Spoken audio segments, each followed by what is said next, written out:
Bom dia, meus amigos. Estamos aqui começando mais um vídeo da série de vídeos do Setup JJ. Hoje vamos tratar sobre win, vitória, vencer, disciplina emocional, a arte de vencer nos mercados financeiros e na vida. Aqui estão as redes sociais para quem quiser seguir, tá bom? Lá nós trocamos informações, perspectivas, visões sobre mercado financeiro, sobre leituras em geral e sobre a vida de forma construtiva, tá bom? É importante fazer um disclaimer, apesar de não tratarmos sobre estudo gráfico hoje ou estudo de alguma empresa, que não se tratam de recomendações de compra ou venda de nenhum ativo. Eu não sou analista de valores e nem comercializo análises. Tratam assim apenas das minhas visões, das minhas perspectivas pessoais compartilhadas de forma gratuita para que todos nós possamos crescer juntos, tá bom? Essa é a tela do Setup JJ, que eu classifico como um relógio suíço, por conta de seus indicadores, suas engrenagens, sua forma de perspectiva de visão, tá bom? Onde o objetivo é obter o maior resultado com a maior eficiência possível. O slogan do Setup já ficou esse, né, pessoal? Grandes ganhos, pequenas perdas. Essa é a tela simplificada do Setup. Esses são os indicadores que nós trabalhamos, tá bom? Aqui temos disponíveis mais de 40 vídeos já mostrando como é que foi desenvolvido, calibrado e interpretado, como é a utilização de cada um indicador desses de forma individual e em conjunto dentro do Setup JJ, que é o relógio suíço, tá bom? Lembrando que a principal peça de qualquer setup, inclusive do Setup JJ, somos nós mesmos, tá bom, pessoal? Então, hoje nós estamos trabalhando justamente sobre isso, sobre a nossa disciplina emocional, sobre como nós agimos e reagimos dentro dos movimentos do mercado. Então, vamos lá. Win, disciplina emocional, a arte de vencer nos mercados e na vida. O eu recordativo versus o eu experiencial. As lembranças são tudo o que temos para reter nossa experiência de viver. E a única perspectiva que podemos adotar quando pensamos em nossas vidas é, portanto, a do eu recordativo. Um comentário que escutei de um membro da plateia após uma palestra ilustra a dificuldade de distinguir as lembranças da experiência. Ele contou do arrebatamento de escutar uma longa sinfonia em um disco que perto do fim estava arranhado, produzindo um som horrível, e disse que o final ruim estragou toda a experiência. Mas a experiência não foi arruinada de fato, apenas a lembrança dela. O eu experiencial passara por uma experiência que era quase inteiramente boa, e o final ruim não era capaz de desfazê-la, pois ela já havia acontecido. Meu questionador atribuíra a todo o episódio uma avaliação de fracasso, porque terminara muito mal. Mas essa avaliação efetivamente ignorava 40 minutos de júbilo musical. Será que a experiência real não conta para nada? Aqui, pessoal, o que está falando é o seguinte, é que muita coisa da nossa vida a gente avalia sempre pelo desfecho, né? A gente não avalia pelo caminho em si percorrido, né? Então, muitas vezes a gente trabalha em determinado lugar vários anos e aquele lugar é muito legal para trabalhar, mas no final aconteceu algo que nos chateou e a gente fala que aquele lugar é horrível, que é isso, que é aquilo. Então, esse eu recordativo, né? Muda, né, por conta da experiência final da coisa, né, que arruina toda uma história de vários anos, ou seja, o maior período que você teve em determinado trabalho foi muito bom, e justamente num momento onde a coisa foi desfeita, se estragou, então a memória fica como se aquele lugar fosse ruim, e na verdade não é, né? Confundir a experiência com a lembrança dela é uma ilusão cognitiva convincente. E é a substituição que nos faz acreditar que uma experiência passada pode ser arruinada. Só mais um adendo aqui, trazendo para o mercado financeiro, pessoal. Muitas vezes a gente abre uma operação, ela anda lá, vamos dizer, no IN 300, 400 pontos, e aí você está ganhando, né? Ou seja, em vez de você defender ali o seu lucro, você deixa ela andar e ela começa a devolver e você continua na esperança de que vai chegar aquele alvo lá em cima, por exemplo, nos 800 pontos, e aí ela fica no 0 a 0 e você segura, e ela fica negativa e você segura, e aí você fala que aquela operação foi errada. Será que ela foi errada ou será que você errou? Né? Porque a operação em si foi boa, ela chegou a 400 pontos de ganho. O que deveria ter sido feito? Uma proteção ali para não devolver todo o lucro e ela acabaria bem, né? E aí automaticamente você fica com uma memória, uma lembrança daquela operação como ruim pelo desfecho dela, né? E não pela atitude que você tomou errada em não defender o seu lucro, né? Por isso que a gente fala aqui sempre, pessoal, gerenciamento de riscos, ou seja, stop loss bem curtinho, gerenciamento de lucros, pessoal, não devolver todo o lucro que você tem em uma operação. Você, a partir do momento que você está ganhando, um pedaço daquele ganho é seu. Você não pode aceitar devolver tudo, tá bom? Grandes ganhos, pequenas perdas, tá bom? Confundir a experiência com a lembrança dela é uma ilusão cognitiva convincente. E é a substituição que nos faz acreditar que uma experiência passada pode ser arruinada. O eu experiencial não tem uma voz. O eu recordativo às vezes está errado, mas é ele que fica de olho no placar e governa o que aprendemos com a vida. E é ele quem toma as decisões. O que aprendemos com o passado é maximizar as qualidades de nossas futuras lembranças, não necessariamente de nossa futura experiência.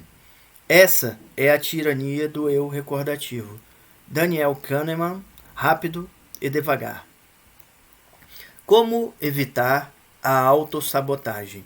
Remédio para a autodestrutividade. As pessoas que gostam de se queixar da má sorte geralmente são especialistas em criar problemas e em arrancar a derrota das garras da vitória. Um amigo que atuava no negócio da construção civil tinha um motorista que sonhava em comprar seu próprio caminhão e trabalhar por conta própria. Economizou dinheiro durante anos e finalmente adquiriu um enorme caminhão 0 km, pediu demissão, tomou um porre glorioso e no fim do dia jogou num rio o caminhão sem seguro, que sofreu perda total e o motorista voltou de chapéu na mão pedindo o velho emprego de volta. Tragédia, drama ou medo da liberdade e desejo inconsciente de um emprego seguro com salário garantido no final do mês. Por que será que as pessoas inteligentes, com todo um histórico de sucesso, continuam perdendo dinheiro em operações de mercado, em consequência de erros elementares, tropeçando da calamidade à catástrofe? Ignorância, má sorte ou desejo oculto de fracassar? Mais uma vez aqui, pessoal, eu trago à baila essa questão, né? A gente vê muita gente, às vezes, ganhando, como eu falei há minutos passados, gente ganhando 300, 400 pontos e deixando voltar tudo e a operação virar contra ele. Ou seja, será que realmente ele está no mercado para ganhar? Será que você está pronto para ganhar ou será que você está se auto-sabotando? Né? Muita coisa a que se trabalhar aí, tá bom, pessoal? Sempre eu comento que essa questão da disciplina emocional é tão ou mais importante do que a questão de conhecer gráficos, de conhecer indicadores, de conhecer análise fundamentalista através dos múltiplos, de conhecer cálculos através da análise quantitativa e por aí vai, tá bom? A gente também tem que estar preparado. A principal peça de qualquer setup somos nós mesmos, tá bom? E se essa principal peça não estiver bem, o trade não vai bem, infelizmente, tá bom?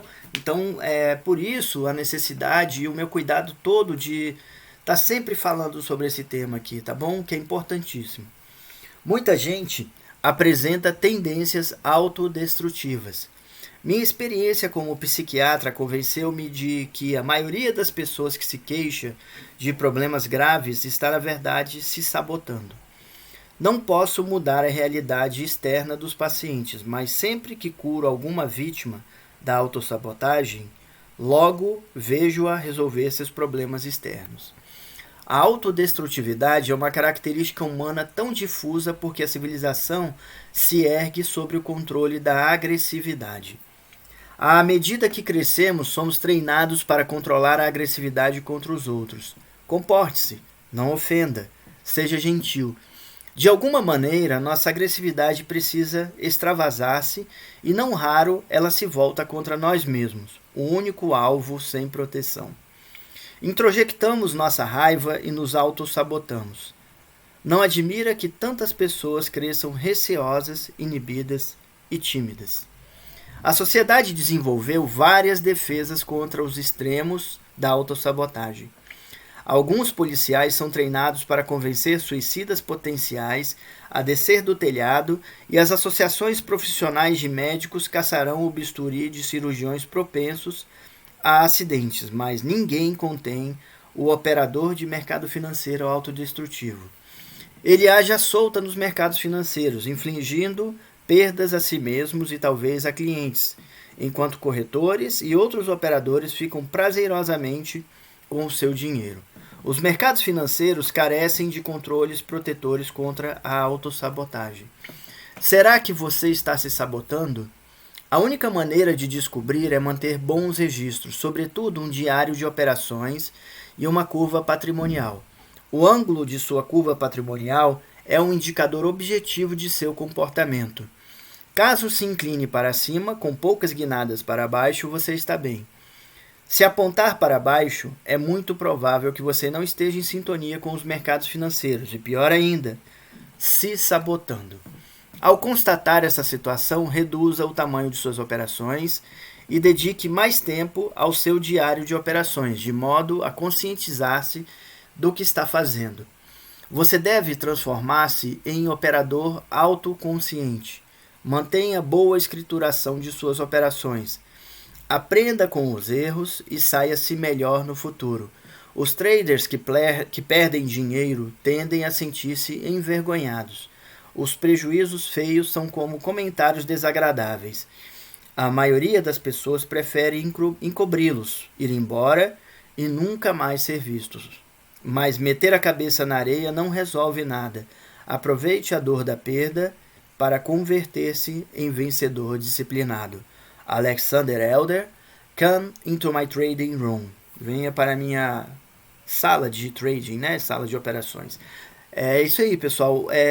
A gente sempre comenta a todos aqui a importância, né, de se organizar assim um diário de trading, né, como um diário de bordo, tá bom? Com detalhes de operacionais e também do que você está sentindo em cada momento, o que você está sentindo na entrada da operação, por que você decidiu comprar ou vender, por que você decidiu ficar fora, né? Esse registro é muito importante para se autoavaliar, inclusive sair de um processo de autossabotagem, tá bom? E nada melhor, pessoal, do que um gráfico de variação patrimonial para avaliar de como você está sendo, o seu resultado, o que você é como trader, né? Eu sempre comento aqui, pessoal, que tem determinadas aplicações como renda fixa, como tesouro direto, que não é só renda fixa, né? CDI e BOVA11, que estão aí, que o risco é você entrar lá e deixar. Se eu tivesse ganhando, por exemplo, menos do que BOVA11, na verdade, se eu não tivesse ganhando muito mais do que BOVA11, para que eu ia estar todo dia trabalhando em mercado? Eu ia deixar meu dinheiro lá, né? Até aprender a ganhar mais, tá bom? Então, é importante sim avaliar sempre, tá, a sua curva de patrimonial, tá? E se autoavaliar a partir de um diário de trading, tá bom, pessoal? É muito importante, levem isso em conta. O risco de se acostumar. É sabido que o ser humano se adapta a praticamente tudo, característica que em várias circunstâncias são a diferença entre sobreviver ou não. Porém, nem sempre se adaptar, ou melhor, se acostumar com determinadas coisas na vida é tão positivo assim. Dizem os rústicos, o asno atura a carga, mas não a sobrecarga. Miguel de Cervantes, Don Quixote. Hoje, estou abordando aqui a questão de traders que acabam se acostumando com a perda, achando que perder consistentemente faz parte, e por vezes não tem um prazo para estancar esse posicionamento moral, emocional e até filosófico que é propalado em que para se ganhar é preciso primeiro perder. E muitas vezes, de preferência, perder muito. Você já se perguntou se realmente tem que ser assim mesmo? Será que é mesmo normal quebrar a conta de investimentos? Se o seu caso atual é de perda, qual é o seu prazo final para deixar de perder? Pessoal, isso aqui é uma coisa muito importante que eu tenho visto há décadas já no mercado, né? Dessa coisa de muita gente falar assim, você está aprendendo, é comum, é normal perder. Pessoal, não é normal perder. E outra coisa, quem aprende perdendo está simplesmente aprendendo o mercado, mas aprendendo o mercado a ser um perdedor, tá? Até para aprender, tem que aprender ganhando, tá? No mínimo, mantendo o seu capital. Eu sempre falo aqui, e repito incansavelmente, que a primeira função de nós traders é manter nosso capital. Como é que a gente mantém nosso capital? Na hora que a gente está olhando o mercado, a gente pode simplesmente decidir ficar de fora, se o mercado está muito duvidoso e tudo. A partir do momento que a gente entra, a gente está correndo um risco, né? E esse risco tem que ser muito pequeno perto da nossa probabilidade de ganho, né? A gente sempre fala aqui de no mínimo 3:1, tá? Então a primeira função do trader é manter seu capital. A segunda que é ganhar dinheiro. Quando a gente mantém nosso capital, a gente começa a olhar para ganhar dinheiro. E quando a gente está ganhando dinheiro consistentemente, vem a terceira função, que é ganhar mais dinheiro, tá? E isso é um caminho, não é um caminho curto, é um caminho que não se acaba, é um caminho de estudo e preparo e crescimento e evolução contínuos, tá? Do mesmo jeito que a alegria e o bom humor são hábitos, perder e ganhar também podem ser.